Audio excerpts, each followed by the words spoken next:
Hi guys, this is Mami Reese, ang hinyerang mami. For today's vlog, samahan niyo naman akong pumunta sa aking first part-time. Yes, you heard it right. Pupunta tayo sa aking first part-time. Dahil student pa lang ako, part-time muna.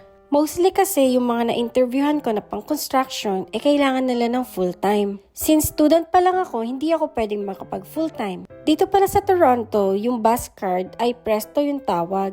Diba sa Dubai, no card tayo doon? So dito naman, Presto card. Yung bus nga pala rito ay halos same lang sa Dubai. Ang pinagkaiba nga lang, may dedicated area for women and children. Pero kung makikita nyo, halos same na same lang talaga yung bus dito sa Canada at sa Dubai. So nung makarating kami dito sa Toronto, hindi na masyadong malaki yung adjustment ko when it comes to transportation. Pero dito, kapag bumaba ka sa bus, hindi na kailangan mag-double tap. Diba sa Dubai, kailangan natin mag-check-in sa bus and then mag-check out.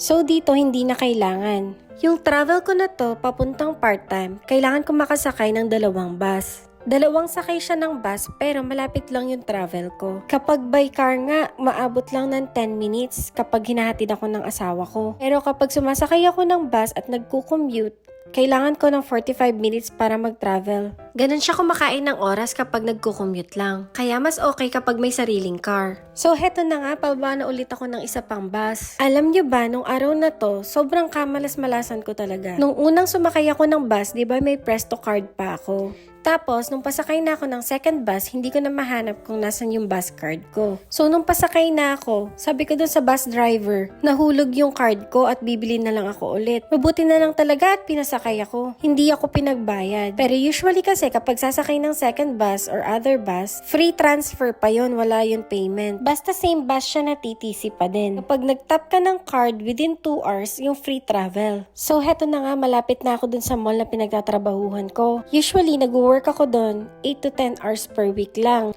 Bakit 8 to 10 hours per week lang? Kasi yun lang yung binibigay na schedule sa akin. So kahit sabihin ko na pwede ako mag-work full-time or 40 hours in a week, yun pa rin yung inaalat sa akin na oras. Maliit yung sahod pero okay na din kesa wala. Yung sinasahod ko, pang grocery na din namin yun. Makakatulong pa rin yun monthly sa amin. Sayang naman, di ba, kaysa wala akong work? So, yung ginagawa ko kapag ganito lang yung schedule ko sa work, naghahanap pa ako ng ibang means of income. Hindi kasi ako sanay ng walang ginagawa. So, naghahanap pa rin ako ng ibang trabaho. Sabi nga nila, konting tiis lang at makakaahon din. Heto nga pala yung mall na pinagtatrabahuhan ko. Alam nyo ba, dito sa Canada, 9 o'clock pa lang, sarado na yung mga mall. Actually, itong mall na pinagtatrabahuhan ko, 8:30 pa lang, sarado na. So, kung sa mga mall ka nagtatrabaho, magkakaroon ka pa rin ng time para sa family mo. Pero ako, usually, nakakauwi ako ng 9:15 to 9:30. Lagi nga pala akong sinusundo ng asawa ko at ng mga bata.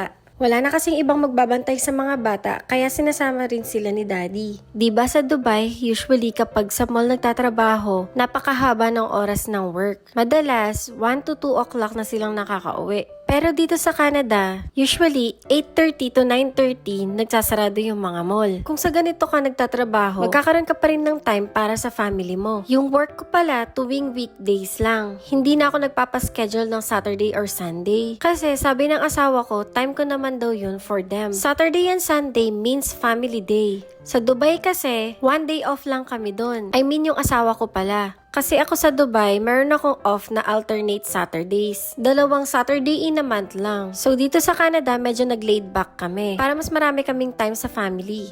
So guys, heto nga pala yung una kong part-time. Gaming shop siya. Medyo enjoy naman dito mag-work. Nakatayo ka maghapon pero okay lang naman. Sanay naman na kasi ako magtrabaho ng nakatayo. So yun lang, hanggang sa muli. Paalam!